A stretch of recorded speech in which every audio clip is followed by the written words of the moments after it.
കൂട്ടുകാരെ, ഇന്നത്തെ നമ്മുടെ ഒരു കുക്കിംഗ് വീഡിയോ ആണ്. ഇനി കുക്കിംഗ് വീഡിയോ ഇടാന്ന് വെച്ചു. അപ്പോൾ ഇന്ന് നമ്മള് മീൻ മേടിച്ചിട്ടുണ്ടായിരുന്നു. അപ്പൊ മീനിന്റെ വീഡിയോ ആണെന്ന് കാണിക്കാൻ പോകുന്നത്. ഇത് നമ്മുടെ മോദത്തുണ്ടമാണ്.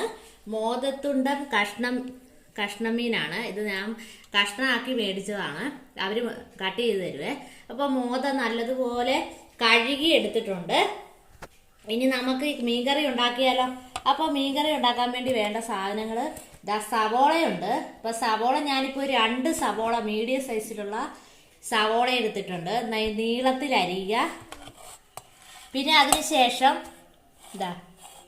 കറിവേപ്പില എടുത്തിട്ടുണ്ട്, അത് ആവശ്യത്തിന്. പിന്നെ ഇഞ്ചി എടുത്തിട്ടുണ്ട്. ഇഞ്ചി ഒരു കഷ്ണം മൊത്തം ഫുള്ളായിട്ട് അരിഞ്ഞ് നീളത്തിൽ അരിഞ്ഞെടുത്തിട്ടുണ്ട്. പിന്നെ വെളുത്തുള്ളി ഒരു 6 കഷ്ണം നീളത്തിൽ അരിഞ്ഞത്. അപ്പൊ നമുക്ക് കറി ഉണ്ടാക്കിയാൽ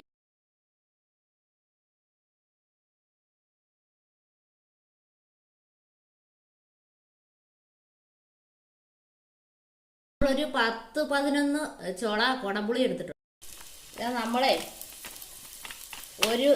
ഒരു സ്പൂൺ 1.5 സ്പൂൺ മുളക് പൊടി നമ്മൾ ഇടുവാണ് ഈ സവോളക്കകത്തേക്ക്. ഇനി ഇതൊന്ന് മുളക് പൊടി ഒന്ന് നല്ലതുപോലെ ഒന്ന് മൂപ്പിച്ച് കൊടുക്കാം. അപ്പം മുളക് പൊടി നല്ലതുപോലെ വഴന്നിട്ടുണ്ട്. ഇനി നമുക്ക് ഇതിലേക്ക് പുളിയും വെള്ളവും എല്ലാം കൂടെ ഒന്ന് ഒഴിച്ച് കൊടുക്കാം. ഓക്കെ, പുളിയും വെള്ളവും എല്ലാം കൂടെ ഒഴിച്ച് അരപ്പൊന്ന് നല്ലതുപോലെ തിളപ്പിച്ചെടുക്കണം. കുറേ വെള്ളം കൂടെ വേണേ.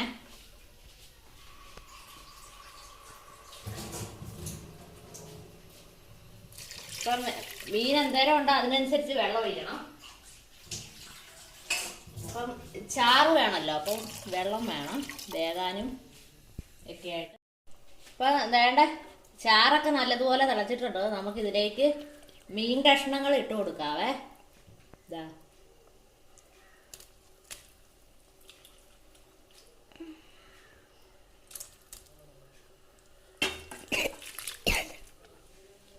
ഇനി നമുക്കൊന്ന് ഇളക്കി കൊടുക്കാം. മീനിൻ്റെ അകത്തേക്ക് മുളകൊക്കെ നല്ലതുപോലെ പിടിക്കാൻ വേണ്ടി നല്ലതുപോലെ ഒന്ന് ഇളക്കി കൊടുക്കാം. എന്നിട്ട് നമുക്ക് തീ കുറച്ചായിരുന്നു ഇട്ടത്, ലോ ഫ്ലെയിമിൽ ഇട്ട. ഇനി ഹൈ ഫ്ലെയിമിൽ ഇട്ടിട്ട് നമുക്ക് ഈ മീൻ വേവിച്ചെടുത്തോണ്ട് വരാം. അപ്പം നമുക്കിത് അടച്ചു വെക്കാം. ഇത് അടച്ചു വെച്ചിട്ടുണ്ട്. അപ്പം മീൻ ഇപ്പം ലോ ഫ്ലെയിമിൽ കിടക്കട്ടെ. കുറച്ച് കഴിയുമ്പോൾ ചെറിയ തീയിലിട്ട് വേവിക്കാം. ഇനി ഞാൻ ചെറിയ തീയിലേക്ക് ആക്കുവാണ്. ഇതിവിടെ കടന്ന്. അപ്പം നമ്മുടെ മീൻകറി ഇവിടെ റെഡി ആയിട്ടുണ്ട്. ഇതാ ചോറിനൊക്കെ കൂട്ടാൻ നല്ല ടേസ്റ്റി ആയിട്ടുള്ള മീൻകറി. പിന്നെ അപ്പത്തിനും കൂടെ മീൻകറി കൂട്ടി കഴിക്കാം. അപ്പോൾ ഇന്നത്തെ വീഡിയോ ഇത്രയേ ഉള്ളൂ.